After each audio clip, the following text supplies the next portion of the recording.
Hi students, इस video में हम लोग डिस्कस करेंगे पॉलीगन एरिया फिलिंग का जो लास्ट आपका एल्गोरिदम बच रहा था, स्कैन लाइन फिल एल्गोरिदम।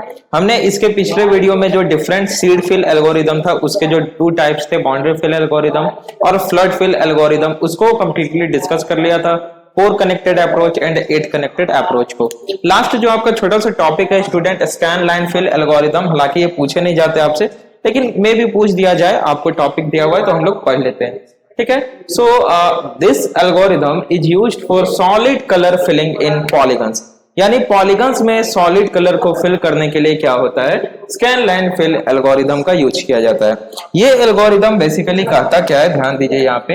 अगर मैं मान लू ये मेरा कोऑर्डिनेट है, ठीक है, और इस कोऑर्डिनेट में कोई पॉलीगन बना हुआ है, मान लीजिए कोई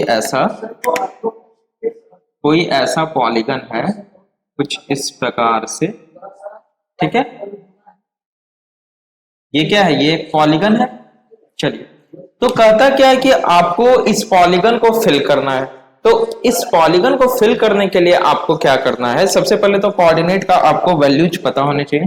तो हम लोग इस प्रकार से ले लेते हैं 1 then 2 3 and then 4 5 6 7 and then 8 then 9, कुछ इस प्रकार से।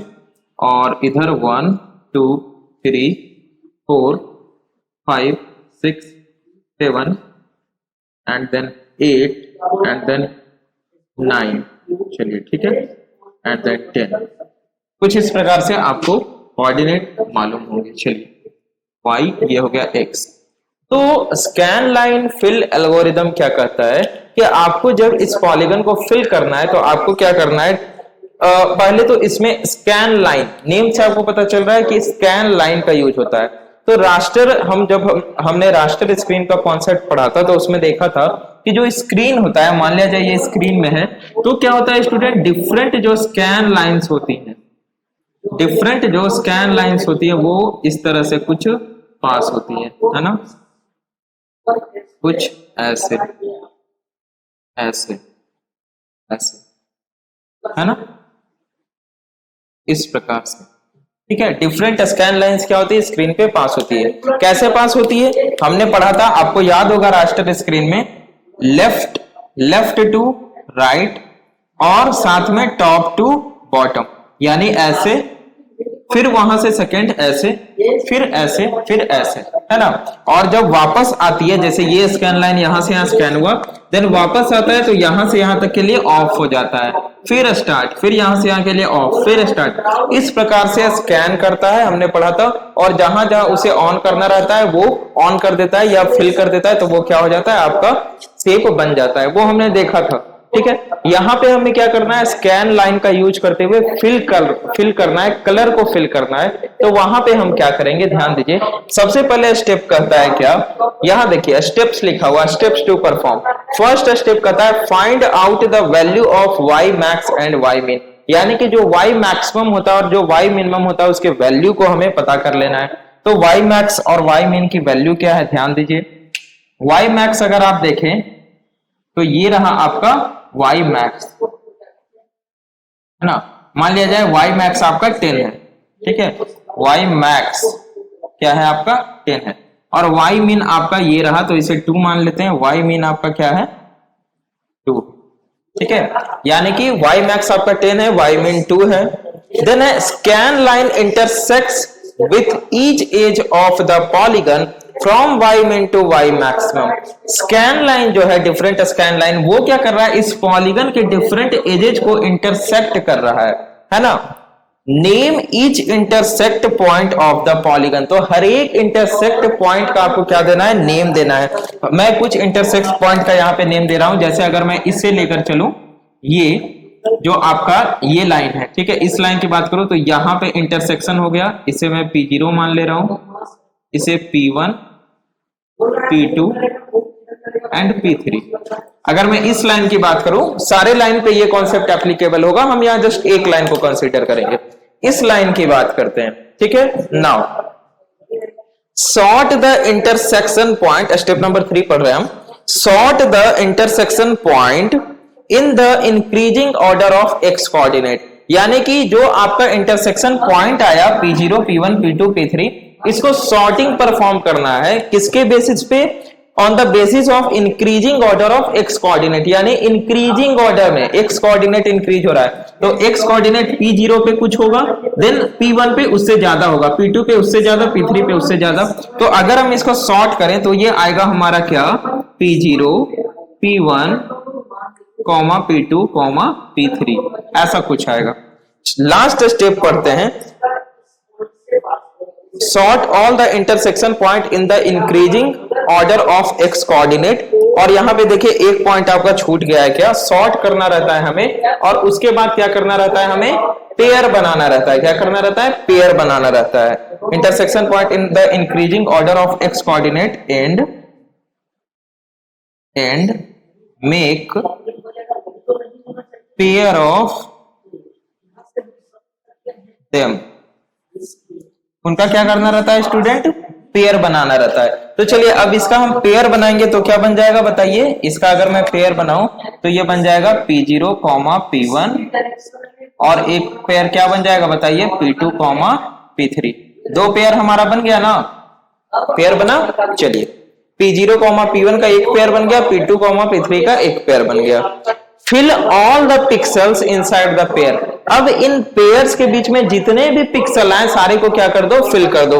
तो मान लिया जाए मुझे ब्लैक कलर से फिल करना था, मेरा एक्सपेक्टेशन क्या है कि मुझे इस पॉलीगन को ब्लैक कलर से फिल करना है। तो अभी फिलहाल ये क्या कर रहा है कि fill all the pixels inside the pair, यानी कि P0 और P1 के बीच में जितने पिक्सल आए सबको फिल कर दो, P2 और P3 के बीच में जितने पिक्सल आए सबको फिल कर दो। तो ध्यान दीजिए P0 और P1 इसके बीच में जितने पिक्सल्स आएंगे सबको मैं क्या करूंगा, इस तरीके से फिल कर दूंगा। P2 और P3 के बीच में जितने पिक्सल्स आएंगे सबको इस तरह से फिल कर दूंगा। आगे बात समझ में, कुछ इस तरीके से आपका परफॉर्म होगा। बस ये था आपका student scan line fill algorithm. अब आपको समझ में आया या नहीं आया, लगभग आ गया होगा। अगर थोड़ा सा कॉन्सेप्ट आपको चाहिए तो फिर से देखिए बोल रहा है fill all the pixels inside the pair. तो मे बी आप ऐसा क्वेश्चन पूछ सकते हैं कि सर P0 और P1 के बीच में तो बहुत सारे पिक्सल्स है, इधर भी हैं इधर भी हैं, तो ऐसे क्या सारे को फिल करेंगे? अब नहीं, इस स्कैन लाइन पे जितने पिक्सल्स होंगे उनको हम फिल करेंगे। जैसे अगर हम बात करें इस स्कैन लाइन की, तो इस स्कैन लाइन पे देखिए स्टूडेंट दो जगह पे हो रहा है, एक हम इसे मान लेते हैं Q0 और इसे मान लेते हैं Q1। तो Q0 और Q1 का एक पेयर बन गया, Q0 और Q1 का। नाउ इसके बीच में जितने भी पिक्सल्स आएंगे इस स्कैन लाइन पे सबको हम क्या कर देंगे, फिल कर देंगे, कुछ इस प्रकार से। ठीक है, इस प्रकार से ये फिल होते हुए चले जाएंगे। नाउ अब आप बोलिएगा सर ऐसे अगर सारे स्कैन लाइंस को ठीक है हम फिल करेंगे तो बीच में तो गैप रह जाएगा। नहीं, यहां पे हम ना आपको गैप को दिखा रहे, लेकिन वहां गैप कहां होता है, हमने रास्टर स्क्रीन के कॉन्सेप्ट में पढ़ा था कि किस प्रकार से कैरेक्टर का फॉर्म होता है। जैसे ए लिखना रहता है तो रास्टर जो स्कैन लाइन होता है वो ऐसे ऐसे स्कैन करते हुए चलता है ना, तो बीच में गैप थोड़े होता है, वो तो थ्रूली स्कैन करते हुए चलता है। तो आपको यहाँ पे गैप लग रहा है, लेकिन ये गैप नहीं होता, ये एक यूनिट के बाद होता है। ठीक है, तो यहाँ पे गैप आपका नहीं होता है। तो ये सारा क्या होगा, जब इस प्रकार से चलते चलते चलते चलते नीचे आ जाएगा, यानी टॉप टू बॉटम क्या बोला है, y maximum to y minimum चलना है हमें, है ना, y मैक्सिमम टू, अच्छा, scan line intersects with each edge to the polygon from y maximum to y minimum, यानी y maximum to y minimum तक क्या करना है, हमें स्कैन करते चलना है यहां से यहां तक। तो इस प्रकार से हम स्कैन लाइन क्या होगा, नीचे तक आ जाएगा आपका। तो स्कैन करते करते सारा पॉलीगन आपका फिल हो जाएगा। अब यहाँ पे एक दो छोटा छोटा कॉन्सेप्ट आता है क्या, कि अगर मान लिया जाए हम इस लाइन को कंसीडर करते हैं, तो ये आपका मान लिया जाए, हम इसे मान लेते हैं C1, इस पॉइंट को C2 और इस पॉइंट को मान लेते हैं C3।